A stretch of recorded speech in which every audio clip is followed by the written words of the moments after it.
दोस्तों सबसे पहले मेरे चैनल को सब्सक्राइब करें, साथ में घंटी का निशान जो दिखाई दे रहा होगा उसको दबा दें, जिससे कि मैं जो भी वीडियो डालूं सबसे पहले आपको देख। दोस्तों जय हिंद जय भारत। आज हमारे देश के महान राष्ट्र कवि रामधारी सिंह दिनकर साहब की जयंती है, इसलिए सबसे पहले मैं रामधारी दिनकर साहब को नमन करते हुए आप सबको उनके जन्मदिन पर शुभकामनाएं प्रेषित करता हूं। और रामधारी सिंह दिनकर साहब ने आपातकाल में एक बड़ी जबरदस्त बात कही थी, उसी से आज के संदेश का प्रारंभ करते हैं। उन्होंने कहा था कि सदियों से ठंडी पड़ी राख सुगबुगा उठी, मिट्टी सोने का ताज पहनकर आती, दो राह समय के रथ का घर घर नाद सुनो, सिंहासन खाली करो कि जनता आती। दोस्तों आज के समय पर ये कविता दिनकर साहब की बड़ी सटीक बैठ रही है। देश में इस वक्त ऐसे लोगों का शासन है जिन्होंने किसान को, जवान को, युवा को, बेरोजगार को, छात्र को और आज मजदूर को भी कुचल दिया है, कानून बनाकर बाकायदा। किसान के खिलाफ कानून लाए, जवान के खिलाफ कानून लाए, छात्रों के खिलाफ लाए, युवाओं के लाए, बेरोजगारों के लाए और आज पार्लियामेंट में मजदूरों के खिलाफ भी कानून ले आए। अधीनस्थ कर्मचारियों का शोषण और उत्पीड़न तो पिछले काफी लंबे समय से जारी है ही, वो आप सबकी नॉलेज में है, उस पर ज्यादा क्या बोलना है दोस्तों। लेकिन जो सेंट्रल गवर्नमेंट कर रही है देश के मेहनतकश ईमानदार लोगों के साथ, उसे किसी भी सूरत हाल में जायज नहीं कहा जा सकता। जिस तरह से हमारे किसान सरकार के काले कानूनों के विरोध में आत्महत्या कर रहे हैं, अब मजदूर करने लगेंगे आज के बाद, जवान पहले ही कर रहे हैं जो सीमाओं की सुरक्षा पर तैनात हैं। चूंकि केवल आर्मी और वायुसेना और नौसेना के अलावा जितना भी सीमा सुरक्षा बल के जवान हैं, चाहे वो आईटीबीपी के हों, चाहे बीएसएफ के हों, चाहे सीआरपीएफ के, चाहे किसी अन्य अर्धसैनिक बल के, उन तमाम लोगों की इस सरकार ने बहुत पहले ही पेंशन खत्म कर दी थी। और जितने भी ये हमारे अर्धसैनिक बलों के जवान या अधिकारी सीमाओं पर शहीद होते हैं या आतंकवादियों की, नक्सलियों की गोलियों का शिकार बनते हैं या अन्य तरह के क्रिमिनल्स की का, उनको शहादत का दर्जा भी, शहीद का दर्जा भी नहीं दिया जाता। पुलवामा कांड सबके सामने है कि कितने बड़े पैमाने पर हमारे सीआरपीएफ के जवानों की बलि चढ़ा दी गई, एक तरह से उन्हें कत्ल कर दिया गया। और उनके परिवारों की स्थिति आज क्या है ये पूरा देश जानता है, सारी दुनिया जानती है। इस सरकार के काले कारनामों को, इसकी गंदी नीतियों को, जो इसने देश के मेहनतकश और ईमानदार लोगों के विरुद्ध बनाई हैं। केवल अडानी और अंबानी जैसे धन पशुओं को फायदा पहुंचाने वाली ये सरकार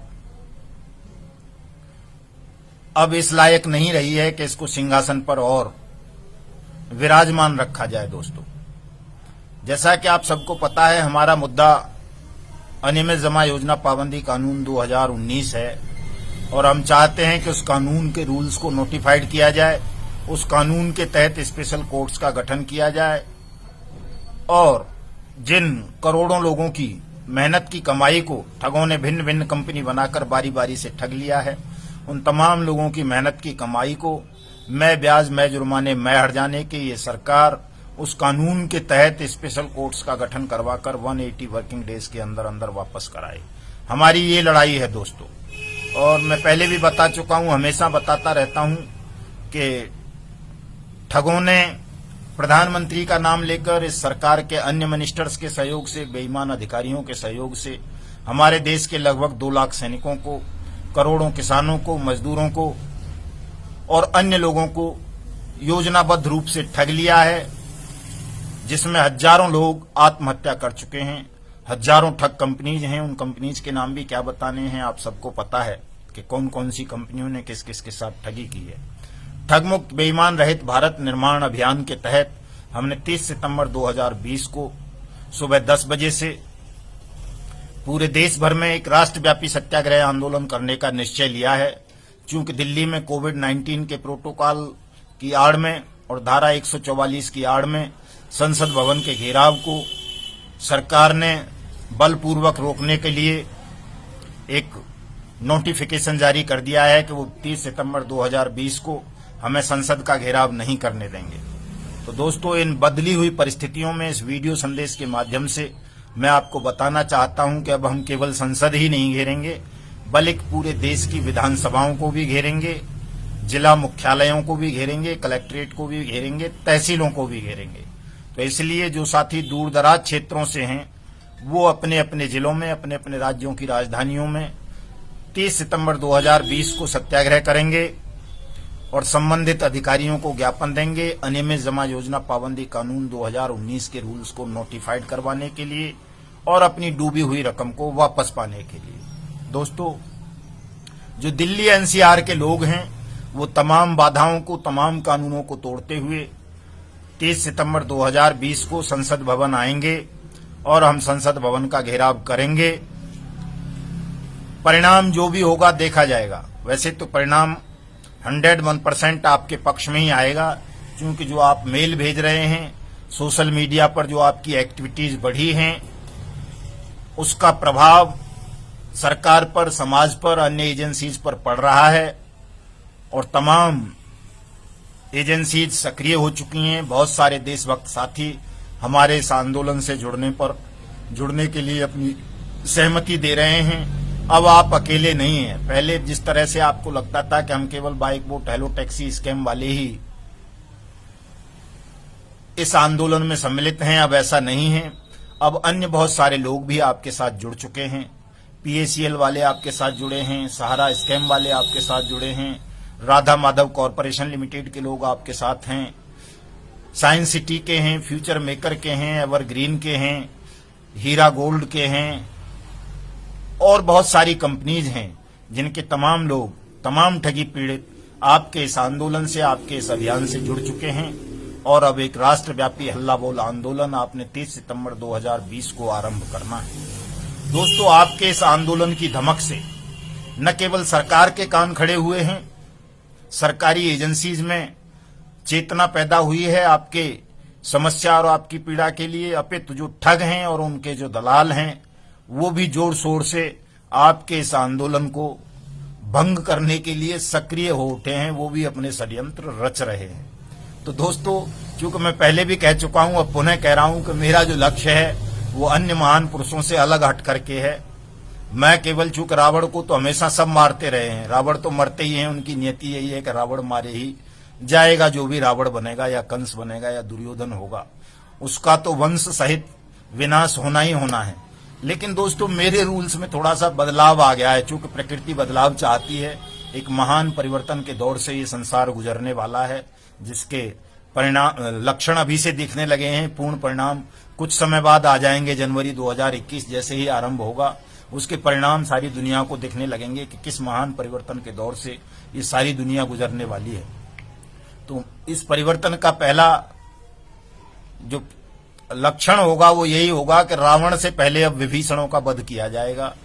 ठगों को तो मारेंगे ही, लेकिन जो ये ठगों के दलाल हैं, दल्लियां हैं, इनका भी सर्वनाश हम पहले करेंगे, उन ठगों से भी। तभी हम अपने देश को ठगमुक्त बेईमान रहित राष्ट्र के रूप में निर्मित कर सकेंगे। आप सबको पता है कि हमारे आंदोलन को रोकने के लिए, कानूनी कार्रवाई को बाधित करने के लिए बहुत सारे ठग और ठगड़ियां आरंभ से ही सक्रिय रहे हैं, हमारे खिलाफ अभी भी सक्रिय हैं।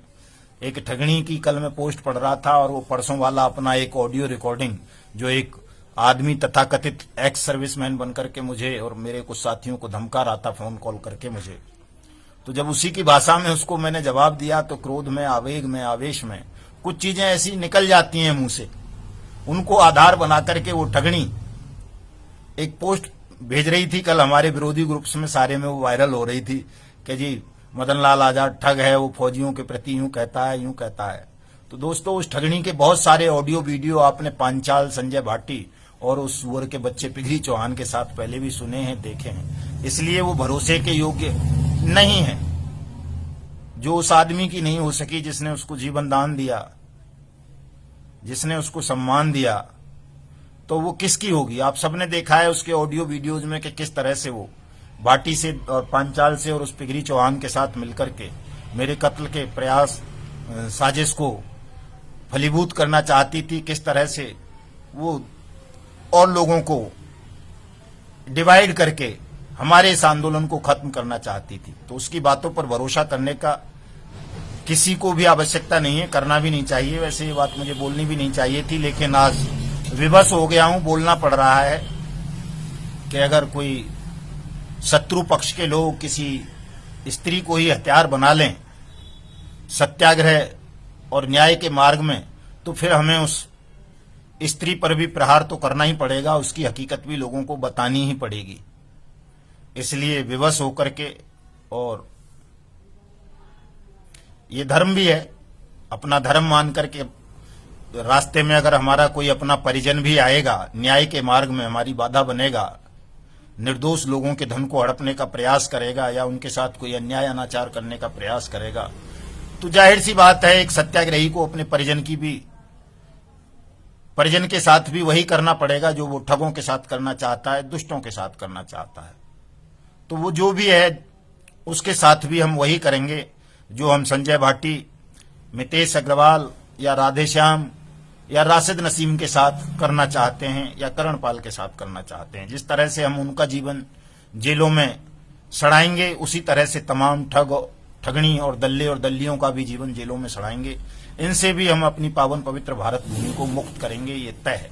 मैं इस वीडियो संदेश के माध्यम से इन तमाम ठगों को, ठगनियों को और उनके दल्लों को बता देना चाहता हूं कि या तो अपनी मूर्खताओं से बाज आ जाओ, हमारे मार्ग से दूर हट जाओ और कह दो अपने आकाओं को कि इन्होंने जितने भी लोगों की मेहनत की कमाई को हड़पा है, लूटा है, ठगा है, ये तुरंत उनका पैसा वापस कर दें, अन्यथा परिणाम वही होगा जो मैं बार बार कहता हूं कि तुम खुली हवा में कोई भी सांस ले नहीं पाओगे, तुम्हारा सर्वनाश हो जाएगा, कोई नाम लेवा पानी देवा भी नहीं बचेगा। ये बिल्कुल सत्य है। इसके अलावा अन्य कोई परिणाम तुम लोगों के जीवन का होगा नहीं। ध्यान रख लो, सोच लो। मैं बार बार कहता हूं एक बात सबसे, आज फिर कहता हूं उसी बात को, इसे गांठ बांध लो तुम, इसको ईश्वर की वाणी समझ लो, प्रकृति का वचन समझ लो। ये मिथ्या नहीं हो सकेगा, कभी न मिथ्या हुआ है न होगा। चाहे तुम सारे ठग ठगनी दल्ले मिलके जोर लगा लो, पूरी दुनिया मिलके जोर लगा ले तुम्हारे साथ, तुम कितने भी धन पशु हो, कितने भी बाहुबली हो, कितने भी शासन में बैठे हुए लोग हो, तुम चाहे जो हो, लेकिन कभी तुम मुझे रोक नहीं पाओगे। क्योंकि मेरी लड़ाई केवल सत्य की नहीं है, सत्य के साथ इस संघर्ष में न्याय भी समाहित है। और जहां सत्य के साथ न्याय का समावेश हो जाता है, उस संघर्ष को, उस लड़ाई को, उस जीत को संसार की कोई भी शक्ति रोक नहीं पाती। संसार के बड़े बड़े तानाशाहों को, गुंडों को, माफियों को, सबको उस सत्य और न्याय के समक्ष झुकना ही होता है। लेकिन मुझे ये भी पता है कि सर्वनाश करवा के ही मानोगे तुम, क्योंकि तुम्हारे सिर पर शनि सवार हो चुके हैं, प्रकृति का प्रकोप है और वो तुम सबका सर्वनाश करवा के ही तभी उस महान परिवर्तन का आरंभ होगा। तो इसको मैं कोई ज्यादा बुरा भी नहीं मानता कि तुम लोग क्या बीसी करते रहते हो हमारे खिलाफ या दूसरों के खिलाफ। चूंकि हमारे सामने इतिहास है, पौराणिक दृष्टांत है कि हमेशा दुष्टों ने और ठगों ने ऐसा ही किया है जो तुम कर रहे हो, कि सर्वनाश के बाद ही कोई महान परिवर्तन आता है। तो अगर यही मंजूर है ईश्वर को, परमात्मा को और प्रकृति को, तो सर्वनाश भी किया जाएगा। वो समय बहुत नजदीक आ गया है कि तुम सबके सर्वनाश की तैयारियां हो चुकी हैं। तो मैं कुछ बताने जा रहा था 2 लाइन के बाद, उसके बाद समाप्त करता हूं। दोस्तों, किसी ने कहा है, बहुत बड़े महान कवि की हैं वो 2 लाइन, शायद पहले भी सुना चुका हूं, हमें नहीं याद हो तो आज दोबारा से उनको सुन लीजिए आप। उसमें कहा गया है, युगों युगों से रहा मारता में सारे आता ताई, युगों युगों से रहा मारता सारे आता ताई, शैतान कभी बलवान हुआ किसने बुद्धि भरमाई। तो तुम्हारी जो बुद्धि भ्रष्ट हो चुकी है, पक चुकी है, सड़ चुकी है, अब इसका एक ही इलाज है, एक ही उपचार है कि तुम लोगों से पावन पवित्र भारत भूमि को मुक्त कर दिया जाए, आजादी दिला दी जाए और एक नए महान परिवर्तन, महान क्रांति का आरंभ किया जाए। व्यवस्था परिवर्तन किया जाए, जिसमें ठगों को, बेईमानों को, दल्लों को, रावणों को, विभीषणों को, विभीषणियों को कोई स्थान नहीं होगा। दोस्तों, इनका इलाज हम सबको मिलके करना है, इनका सर्वनाश करना है। इसलिए तमाम लोग संगठित हो जाओ, एकजुट हो जाओ कि चूंकि जो शक्ति संगठन में है, एकता में है, वो शक्ति किसी और में नहीं है। यही एक उपचार है, यही एक मार्ग शेष है। इस मार्ग पर तमाम लोग आइए। चूंकि अभी कोविड-19 का दौर है, आप लोग सड़क पर अभी नहीं आ सकते, 30 सितंबर को ही आना है सड़कों पर तो, लेकिन उससे पहले आप सबको इस अपने स्वतंत्र माध्यम सोशल मीडिया का इस्तेमाल करना है, जबरदस्त अभियान चलाना है।